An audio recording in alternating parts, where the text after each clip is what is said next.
Tonight at the White House, President Trump defended his decision to pardon the founder of Binance, who goes by the nickname CZ, running the world's largest cryptocurrency exchange that also happens to host the Trump family's crypto firm.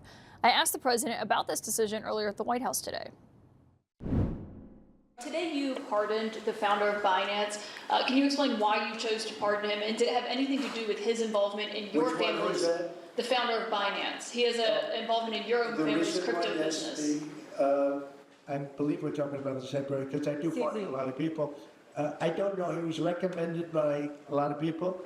A lot of people say that, are you talking about the crypto person? Yes.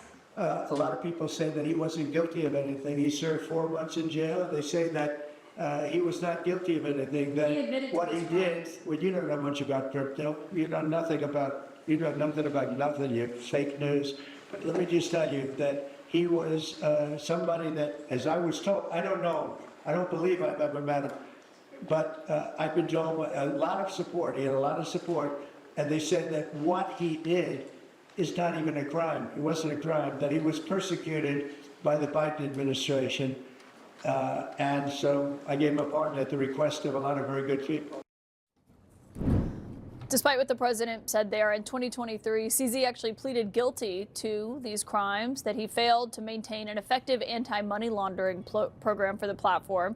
He agreed to step down as the CEO and ended up paying a $200 million in fines. The company itself paid more than $4 billion in penalties following that years-long investigation that alleged Binance allowed bad actors to operate on the platform, enabling transactions linked to child sex abuse and narcotics, even failing to report transactions for financing terrorist organizations like Hamas and Al-Qaeda. Basically, they could move money around on the platform. CZ was ultimately sentenced to 4 months in prison, but back in May, he made it clear he was pursuing a pardon from the president. I certainly wouldn't mind one. But the legal means to apply, of course, right? So I got lawyers applying. The reason the pardon matters is it means that they can now allow Binance to operate in the United States again, potentially benefiting a company that has ties to the president's family's crypto firm, which is World Liberty Financial. Binance hosts the Trump family's crypto firm on its platform. Binance has also helped popularize World Liberty Financial's proprietary tokens, the sale of which has generated hundreds of millions of dollars in fees for the Trump family. In fact, one of the biggest sources of income found in the president's financial disclosure report earlier this year was a $57 million token sale that was made from World Liberty Financial. The Wall Street Journal estimated that WLF has added more than $5 billion in paper wealth to the Trump family fortune, surpassing actually the president's real estate assets. Just last week, we had Eric Trump here on the program. We asked him about how much of the family's wealth is now intertwined with crypto. Some people want to know, how do you draw the line between what he does as president and what your family does as business? Well, I think you know me well enough to know that I stay the hell out of Washington, D.C., and I always have. And listen, again, we found crypto because we were debanked. They tried to take everything away from us, and we found that industry because of that. I think some people might want to know, how do you determine, whether something is a conflict of interest? Who really is doing that in this position for you? Well, obviously we have external ethics advisors. We take that very, very seriously. So you don't ever talk about crypto with your dad? I really don't. Joining me tonight is the Democratic Congressman Jamie Raskin of Maryland, who is the ranking member of the House Judiciary Committee. And thank you, sir, for being here. I just wonder first, your thoughts on this pardon by the president today. Well, of course, it's consistent with pardons he's been giving ever since he was first in office. It started with political loyalists like Roger Stone and Paul Manafort and Michael Flynn. Then it extended to 1,600 insurrectionists, violent cop beaters, people who participated in coup and plot-making activity against the U.S. government on January 6, 2021. And it's continued now with people that the Trumps are effectively in business with. And this is a great example. I mean, this guy was involved in very serious money laundering, allowing Al-Qaeda, Hamas, ISIS, drug traffickers, terrorists from around the world to launder money through their crypto scheme. And Trump just pardoned him, pretending for a little bit not to know anything about it, then apparently knowing a lot about it. But this is a guy who has been able to boost crypto money making in the Trump family by tens of millions of dollars. And now he gets to reopen shop in the United States of America. When you're saying pretend not to know anything about it, you're saying you don't believe when he says that he doesn't know CZ? Oh, I think he knows exactly who he is, and there was clearly a lobbying campaign to get him out.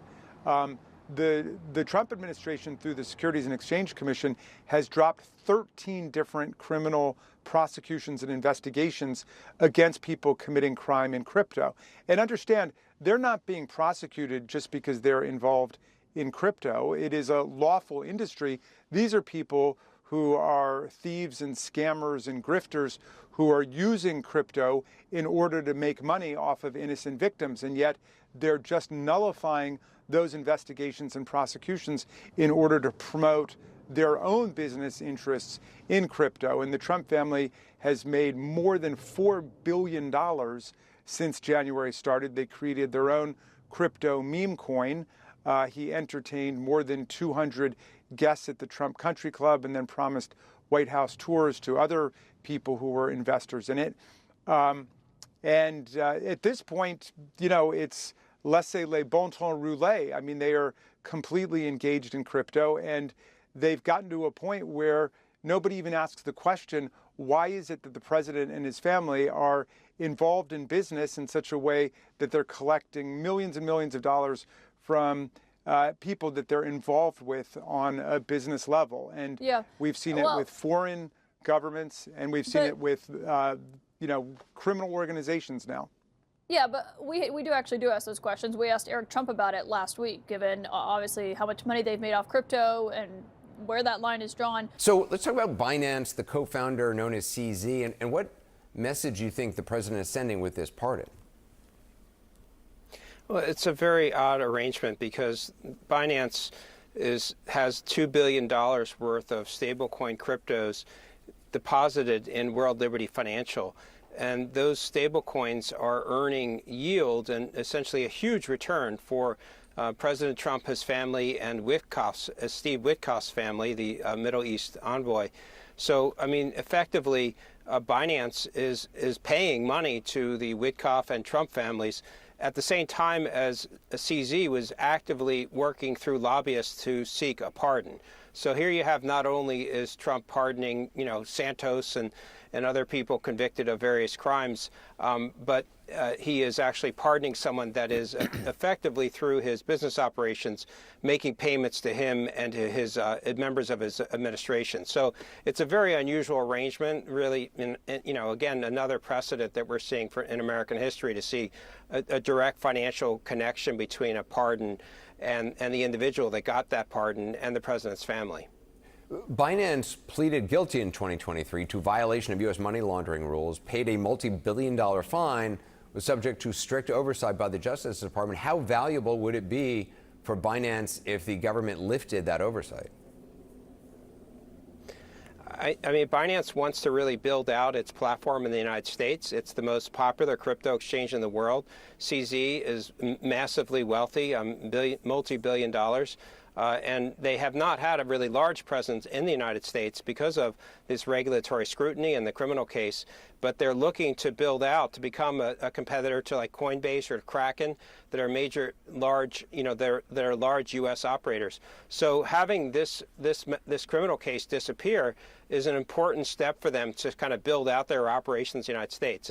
It's financially super important for Binance. It's very valuable action that the president has done at the same time as, again, the Binance has doing something that's very valuable for the Trump family. Yeah, it's incredible to watch this happening in real time, day after day. Eric Lipton, thank you very much.